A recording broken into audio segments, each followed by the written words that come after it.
ইরানের বর্তমান রাজনৈতিক অস্থিরতা ও খামেনির উত্তরসূরি নির্বাচন নিয়ে উত্তাল বিশ্ব রাজনীতি। এই পরিস্থিতিতে নিজের জন্মভূমি নিয়ে আবেগঘন প্রতিক্রিয়া জানালেন ইরানি বংশোদ্ভূত বলিউড অভিনেত্রী মান্দানা কারিমি। সম্প্রতি ইনস্ট্যান্ট বলিউডকে দেওয়া এক সাক্ষাৎকারে তিনি জানান, দীর্ঘদিনের আবাসস্থল ভারত ছেড়ে চিরতরে ইরানে ফিরে যাওয়ার প্রস্তুতি নিচ্ছেন তিনি।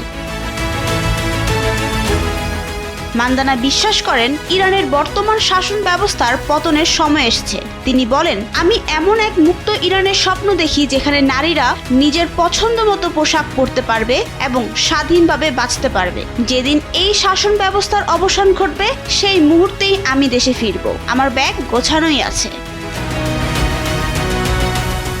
ভারতে মডেলিং ও অভিনয় ক্যারিয়ার গড়লেও বর্তমানে নিজেকে এখানে কণ্ঠহীন মনে করছেন মান্দানা। নিজ দেশে চলমান পরিস্থিতি নিয়ে মুখ খোলায় অনেক বন্ধু হারিয়েছেন বলে দাবি তার ভাষায়, ভারত তাকে অনেক কিছু দিলেও এই সংকটে তিনি নিজেকে একা বোধ করছেন। অনেকটা আক্ষেপ করেই তিনি জানান, এক ধরনের বিশ্বাসঘাতকতার শিকার হয়েই তিনি ভারত ছাড়ার সিদ্ধান্ত নিয়েছেন।